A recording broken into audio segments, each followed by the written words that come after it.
mata nila kung ano mangyayari. At napakalaga ng first turtle na nabanggit mo para sa kahit sino man sa dalawang kupunan. Kaya naman, San Juan Arena! Pasok na agad tayo sa game number 3. Casters, the floor is yours. Back-to-back dominant victories ang ating nakita mula sa Team Liquid Philippines sa Games 1 and 2. Naghahanap pa rin ng paraan para makapasok sa seryeng ito ang Team Falcons Philippines at ito na ata ang kanilang isang malaking tsansa para makuha iyon. Welcome into game number 3 sa Land of Dawn na naman magkakatuusan ng dalawang ito. Yeah, abangan natin ito kasi again, yung Fredrin ay inagaw na ng Team Falcons. Ayaw na nila talaga pahawakin itong si Carl TC ng Fred. Pero alam mo, ang feeling ko parang yung draft ng TL, nilalaro na lang nila based ako naman yung ibaban ng Team Falcons. Nilumusot yung Pakito kasi inopen yung Phobius. Kaso binigyan na ng Phobius, men.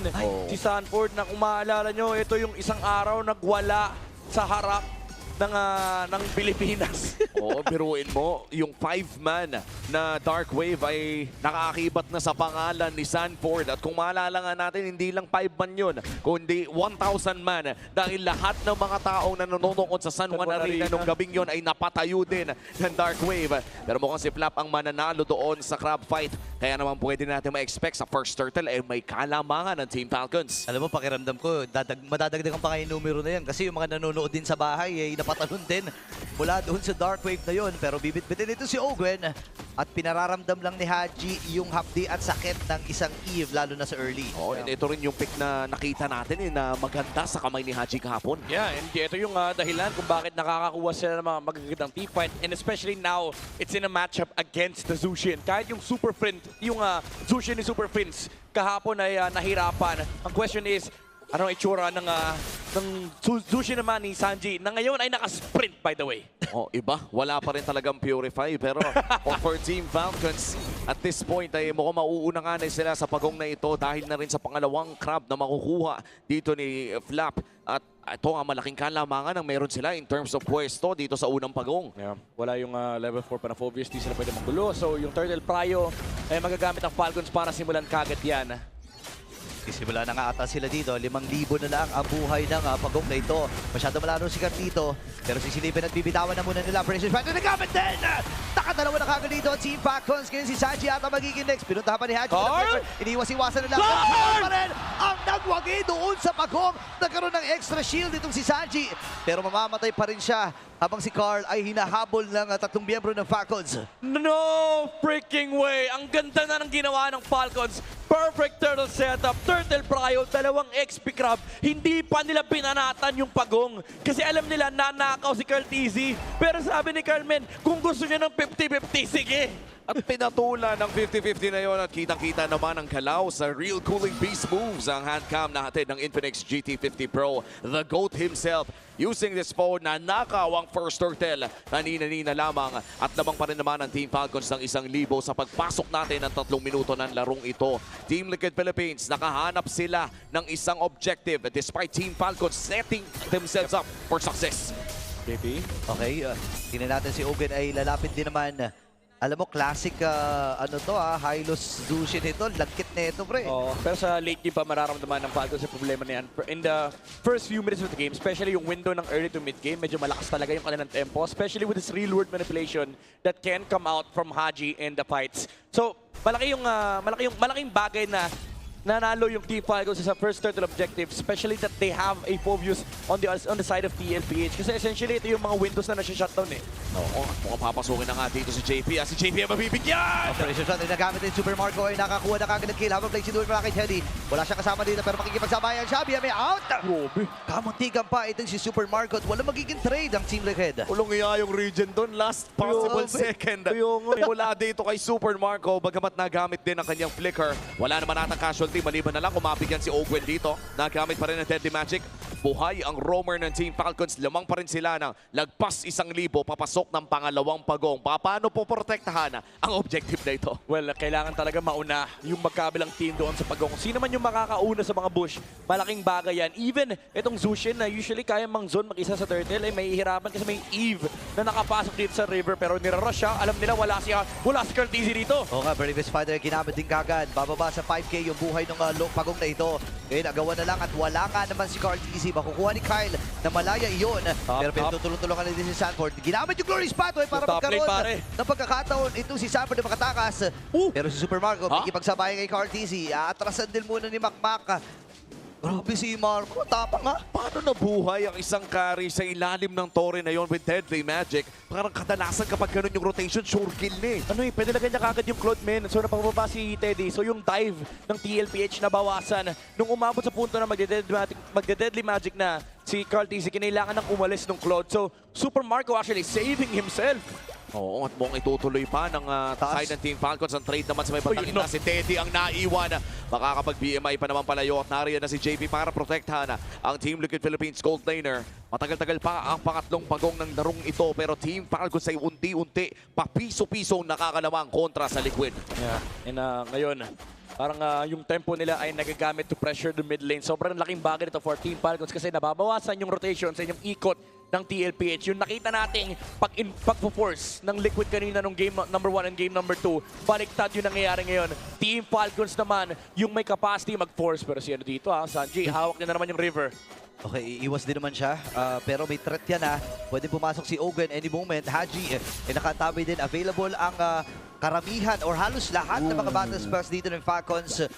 And mahaba-haba pa naman, 30 segundo pa para sa next na objective. Parang naghahanap nga rin lang ata ng mga battle spells na pwedeng maburn ng pares sa koponan. Yeah. Pero Team Falcons, knowing the nature of their lineup at sinabi na rin ni Midnight kanina na lamang sa early to the mid game, ang koponan ng Team Falcons dito ay pipilitin nila ang mga iilang objectives around the map. That's 1/3 going down sa bottom lane at magsiset up na sila sa pagong. Yeah. Pero Falcons, di sila pwede makampante. Even though na-shutdown na nila yung first spike or yung first tempo ng Phobos. Oh, teka lang! Okay, pumunta rin si Cal dito. At one ay tumama din. Nagkasabay ng Landshaker. JP ang kanyang hinahabol. Haji ay nakatabay din. River Manipulation. Ikonomenda!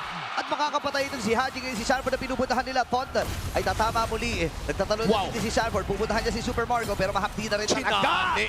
Apat na miyembro ang kumatay sa kanya sa may available pa na pagong na pwede nilang patunguhan. Yeah, this time ang hirap nung ginawa na ni Sanford nung isang araw kasi may carry silang katapat. So may shred for Team Falcons. Ang dami ring stun.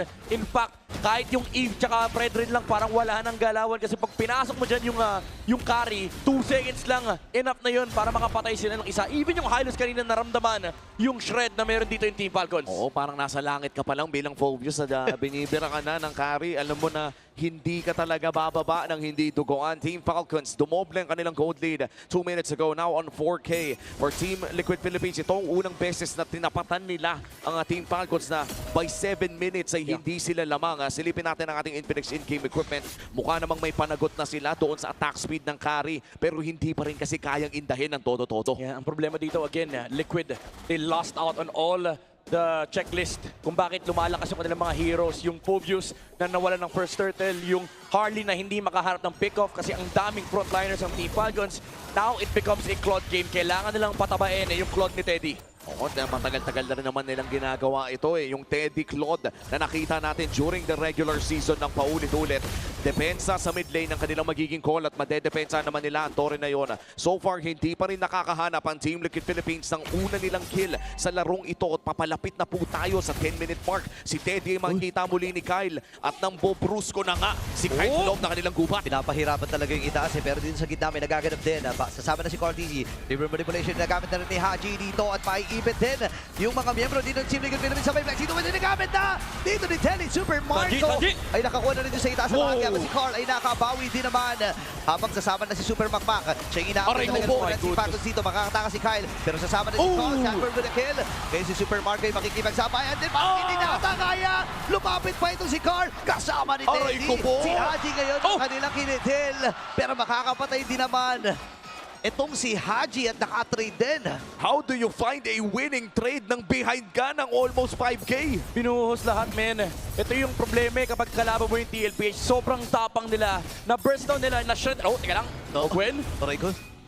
Tinatry niyang bulihin itong si Sanji. Yeah.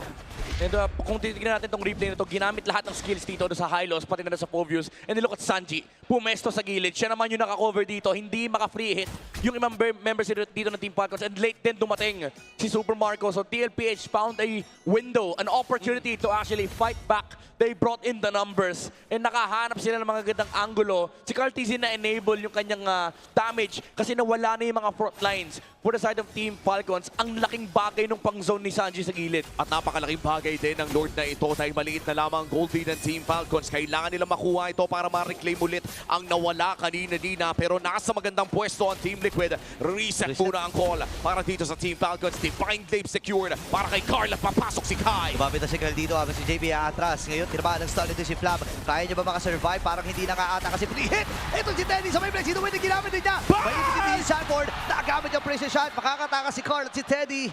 Ligtas yung dalawang damage dealer from Team Liquid Philippines at si Flap at Sanford lang ang nagkamdamatayan. Imaginein mo kung kumonti pa. Kung may konting urong pa yung damage ng Appraiser Strat ni Kyle. Pero sapat yun para mapauwi ang ilang miyembro ng Team Liquid Philippines. Tuloy ang Lord para sa Team Falcons. Nirarush na ito ngayon. Makikita din si Carl TZ. Makakalapit na si Owen na ang kanilang Evoverse. Na maalam na rin itong si JP. At hindi makakalapit itong si Carl TZ. Isusuko na nila itong Lord. Grabe yung box ng Team Falcons. Ito yung 4 na araw ng pinag-uusapan natin, yung kanilang box. Even though, nakahanap naman ng mga magandang angulo yung Team Liquid Philippines with that Blazing Duet and of course yung Deadly Magic. Kaso yung Appraiser's Ratman, nung tinamaan yung Cavalry, kailangan nila mag-back. Tama si Omi, kung binanatan pa nga nila yung Freddy ng konti, baka nawala yung Harley tsaka Claude eh. Oh, that was just one Appraiser's Rat at recta mid lane na ang call ng Team Falcons dito. Si Kyle ang mangbobrusco. Makukuha nila ng libre ang mid lane at may Lord pa nga na nagmamarcha doon sa may bantang itaas. Mukhang kakalmahan na muna ng Team Falcons sa kaniyang call at si Carl TZ naman ay magbibigay ng side lane pressure para sa Liquid. Kaya kailangan niyang gawin ito kung gusto niyang maghati-hati ang Team Falcons. Kasi yung ganitong klaseng lineup na binuo ng Falcons, box talaga to eh. Oo. No, makikita natin na lagi magsasama-sama ito. Pero ang hihiwalay nila itong si Ayaw Owen. pauwiin. Na-try niya i-burst. Grabe, Pero nire-regen. masyado talaga makunat. Nire-regen Nire-regen. lang pre sa damo. Hinihil the trick! Umakapit lang eh. Hinihil the... Grabe, master na master! Tignan natin, nagkakaroon ng may kruhan pero sa itaas sa bahagi may nagaganap din. Lord, ang kanilang pupuntirahin. River Manipulation nagamit ni Haji. Atras muna si Sanji. May wave pa naman sila na paparating doon sa may bandang gitna. Ibabalibag itong si Haji pero dahil nga doon sa River Manipulation ay hindi niya maiaangat palapit sa kanila. Wow, pinakitaan ng moves, men. Team Falcons, even though hindi nila na-maximize yung gamit ng Lord, at least hindi nakasama si Carl T0 sa defense na yun. And yung Deadly Magic, tinangkilang. Tinangkilan niya yung Deadly Magic dito ni Carl TZ. Ginamitan pa ng heal the bush trick. Oh. At nakakatakot yung ganong klaseng gawain ng isang Hilda, no? Yung tipong kaya mong tangkihin talaga yung damage na nanggagaling dito sa isang Carl TZ na Harley. By the way, 2-0 in 3 sa larong ito. Still a perfect game para dito kay Carl TZ. Pagkamat in terms of objectives, ay lamang-lamang si Kyle. 9 assists out of 11 kills ang meron ng Fredry nito sa kamay ng Team Falcons at papunta na nga sa Guardian Helmet. Only hawak ang pwede nating makita mula kay Kyle. Only sustain, only durability, and only plays for Team Falcons. Pero hindi sila, again, pwede makampante. Knowing kung ano yung nakita natin kay Sanford nung isang araw. And of course, yung scaling heroes din ng TLPH. Kahit umuulan ng Radiant Armor dito from the side of Team Falcons, ang plano lang ng TLPH, isa lang ang win condition nila pag napatay nila yung carry ni Super Marco. Oh, papasok ata dito si Kyle. Kukontest nila ang purple buff pero mukhang hindi naman ata nila may kukuha ito. Makukuha pa rin ng Team Liquid Philippines ang sarili nilang buff and group up na ang call para sa parehas na kupunan. Ano ba ang pwede nating abangan? Yung susunod na ba ang Lord o kailangan ba may pumilit ng play dito? Pili ko for Falcons setup lang eh. Kailangan lang nilang protektahan yung box kasi it's very hard for Team Liquid Philippines to actually brute force their way to the carry. Knowing nga may flicker din si Super Marco and yung only way lang nila talaga na mahanap yung carry is kapag ginamit nila yung Glorious Pathway. Basically, walang pwedeng humarap kay Kyle at this point kasi ang daming pang control ng Team Falcons. Pwede rin i-counter set yung real Lord Manipulation ni Haji. So again, yung angles or yung entry points ng TLPH halos hindi nag-i-exist. And this is a big item secured para dito kay Teddy. Malefic Gun para dito sa susunod na Lord fight. Mas mahapdi na ang Blazing Duet. At napakasakit na rin ang mga banat. Di na pwedeng indahin. Si Kyle ang hahawak ng Lord na ito. Si Ogwen ang hahawak ng push. Team Liquid Philippines, available ang kanilang mga ultimates and battle spells. Pwede silang lumaban dito. The same could be said para dito sa Team Falcons. Ano ang kailangan ingatan ng Team Falcons para manatili ang gold lead sa kanila? Kailangan din sila mapok ng todo-todo. And maganda yung ginagawa ni Carl at ni Teddy. na ginagamit nila yung mobility spell nila kasi alam nila hindi ganun kadali for Team Falcons na huliin itong dalawang heroes ito. So they just go in and then find the poke pero nakahahawak na ng pwesto rito ang Falcons. Sakit na rin ni Superman. Ilang banat lang kay JP yun, ha? Oo nga, naramdaman ka agad eh. Okay, 20 mil. Dalang ang buhay nitong Lord na ito. Knock up mula sa Lord. Pero sinasamantala na ni Sanji ang kanyang pagkakataon na bitbit. Oh my God! At si Carl TZ nagwagi doon sa Lord. Hinahabol nila dito si Super Marco pero si Sanji mabubuhay pa rin, mabibigyan. Teddy! At si Teddy pumasok namin. Nagamit din Purify as well. Makaka-BMA out. Si Kai ngayon yung naghahabol. Si Ogun ay pupuntahan na rin ata itong si Carl TZ. Pero makakahinga ang Team Liquid. Dalawa man ang namatay sa kanila. Nakuha naman nila yung Lord. Wow, the timing coming in from the Dark Wave and Retribution. Yeah. Team Liquid pa rin ang nakakuha. Tsaka hindi ata bumanat si Carl TZ. Again, mas mataas yung Aray ko po! The outplay! Hindi man lang namalaya ni Carl TZ yung ginawa ni Super Marco doon, pre. Sino ba naman kasing gagawa nun? Sino? Naalala ko tuloy. Yung Beatrix niya nung dumaan si Albert dun sa may bandang baba. Sa baba? Oo. The $1 million shotgun at ngayon naman. Ito yung papakita niya. Saan ka nakakita, men? Only in the Philippines. Nakumar si The GOAT. And that, just like that, Team Falcons, nadepensahan nila ang Lord na nakuha ng Team Liquid Philippines. At sila pa ang uopesa. River Manipulation na gamit na kasabay ng Crimson Beacon. Sabi ni JP, sige, try nating Aray ko lumaban po! din. Pero Aray! nakakahandi na ni Makmak. Mabibigit si Kyle, pero the-dash out lamang siya. Ultimo itong si JP Pre, hindi na kaya yung mga shuriken dito ni Marco. Unang silip, idlip. Oo, men. ito yung inaabangan natin kanina pa, pinag-uusapan natin to, men. Tapang lang, tapang at puso para sa Team Falcons. Again, kung ikaw yung tatanungin ko, sinong gumagawa nun, men? Yung carry nasa delikadong pwesto, walang check push, sabi niya may tataan dito. Oo, imagine mo, feeling ko kahit si Carl Tizzy ay matatawa sa ganong klase. Kasi hindi mo i-expect in a grand finals like this. Kung sakaling nauna, kung balik na rin natin ang sitwasyon na may Harley doon at may dumaan na carry, ganun na ganun din yung magiging itsura ng kaganapan. Kahit anong pangalan ng mga player, gano'n na gano'n yung mangyayari. And ito yung magandang ginagawa ngayon ng Team Falcons. Yung calculation nila, mas malalim na. Kumbaga, for TLPH, hindi na pwedeng isipin nila na ito lang yung gagawin ng Team Falcons kasi ganito sila maglaro. Ito yung macro nila. Kailangan na nilang isipin na ang tatapang na nung kalaban nila ngayon. Kailangan din kasi ng konting asim eh. Alam nyo naman, kapag ganitong klaseng grand finals, nagkakabasahan na talaga ang mga top teams natin. Kailangan may bago, kailangan may konting... Anong tawag Flavor. Konting flavor. Konting spice. Konting spice na idadagdag mo sa mga nakasanayan na estratehiya at 20 seconds na lang bago lumabas ang susunod na Lord, which is, as of now, hindi pa naman evolved Lord, pero pag sinayaw yan, ay aabot tayo sa puntong iyon. Dito na magkakalabasan ng matinding Lord Dance. Especially now that we see the map, parehas lamang. Walang advantage doon sa opposite lane. Yung long lane, well, may konti yung Team Falcons kasi imposibleng mas slow push sila. Pero basically, kung usapang patagalan, hindi naman mga problema itong dalawang team na to. Oo, parang sa tingin ko lang ng kalamangan dito ng Team Liquid Philippines ay pwede silang magpadala ng either Claude or Harley doon sa side lane sa mas mabilis nakakabalik. Yes, kaso may Thor din yung Falcons sa ibaba. So, again, hindi ganun kalaki problema yon for both sides, JP. Nakasira sila dito. Yung pokes, ang kailangan lalahanin dito ng Team Falcons. Teka lang, mukhang i-reset na naman ito ni Kyle. Pahinga muna tayo dahil parehas magaling. Uy, binurse! At binurse na ata ni Teddy dito. Hinahawakan. Binurse! Ipiburse na nga nila! Yun ang ata magiging desisyon dito. At si Kyle ang magwawagi. Pero sabi ng Team Liquid Philippines, sige, try natin humuli ng isa. Kyle, Teddy! nabagsak yung kanyang precision shot. Pero si Teddy pumasok na rin. Ang River Manipulation. Marco! Kay Haji makakatakas. Itong si Carl. Habang si Sanford ay pumasok din. Super Marco with a double. Pero meron siyang ibertagi dito at mapapop na rin ito. Ogun with a kill. Yung tamang tao pa ang namatay. Dalawa na lang. Oh my God! Si Super Marco ang kanyang napili. Hindi umabot yung Winter Crown. Makakatakas din si Sanji at makapag-recall. Oo, pero makakauwi si Carl, si Sanji at si Carl ang aatasang dumepensa dito sa mid lane at marami pang buhay sa Team Falcons. Delikado sa ata sila dito. Yung wave lamang ang pinupuntiryahan. Oh, nahila. Dito ni Carl TZ, mahahatak muli ng Team Liquid Philippines ito. Ayun na! Ginagalawan na lang talaga nila pero mamamatay na! Itong si Sanji! At tagumpay ang pagdepensa ng Team Liquid Philippines. Buhay na si JP! Nabuhay na! Nabuhay na si JP at aatrasan na muna ng Green Falcons! Oh my God! Yung pag-force ng TLPH nung sa Lord, 50-50 kung 50-50. Pero Team Falcons was able to secure the Lord for themselves. Super Marco with good positioning. But even then, after that, sabi ni Carl, Marco, paganti lang isa.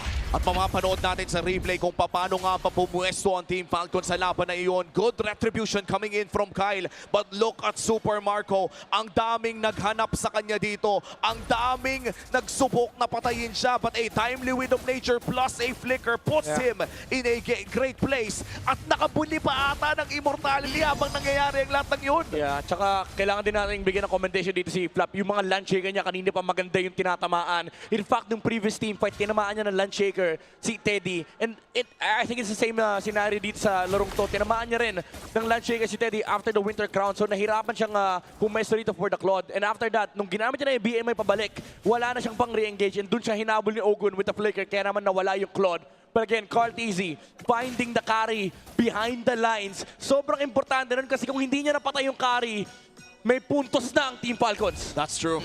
And that's one of the main reasons as to why he's the GOAT. Ang nahanap niya talaga. Why is the GOAT? Nahanap niya yung mga plays na kailangan mahanap. Pero sa ngayon napaparating na ang susunod na Lord. Team Falcons pa rin ang may hawak ng kalamangan. Kung tutuusin, napakaganda ng laro na pinapakita ni Haji at ni Super Marco sa larong ito. Super Marco in this series, kung sakaling mapapagsak nila ang Titans na Team Liquid Philippines, ay para bang mag-a-ascend into godhood in gold lane. Dahil kakalabanin niya ang apat na horsemen with Teddy as the rookie. And sisimulan na nga ng Team Falcons ang Lord na ito. Reset ang kanilang call dahil lamang sila sa mga lane. Kita mo yung dalawang ways of treating this Lord fight. Falcons gusto nila i-reset. TLPH, they wanna brute force. Yeah, gusto-gusto ata nila to pero si JP ang napupuruhan. Napapababa ng unti-unti yung kanyang buhay. River Manipulation ay bibitawan na kagad. Pero ang si Kyle ang magwawagi. JP ang may ipit. Nakaplay si Super Makmak pero sa likod na bahagi si Carl TZ. Pinutahan si Haji. Mabubuhay din naman siya pero napakahati naman si Super Marco. Nagamit niya rin yung Wind of Nature. And this time may buhay pa rin si Carlito. Pero nandiyan si Flap. Kyle ngayon ay naghahabol. Sa likod na bahagi si Ogun ay pinutahan na rin kagad si Carl TZ. Habang si Super Marco ataka nila pupuntahan. Teddy makikipagsabayan na. Wala siyang BMI. At mamamaalam din siya. Carl TZ and Sanford na lang ang natitira. Pero hinabol pa si Ogun ha. Ogun hindi ata sapat ang kanyang movement speed. Pero si Sanford ay tumedepensa na. Siya mauutihan at yung Lord ay nagmamarcha na. Kailangan lang kumapit dito ng Team Liquid Philippines pero napakaraming reinforcement mula sa Team Falcons. Mamamaalam din si Carlito at 2-1 ang ating score. At nakuha na ng Team Falcons ang kanilang unang panalo sa ating Grand Finals. 2-1 ang ating score. May serye tayo ngayong gabi.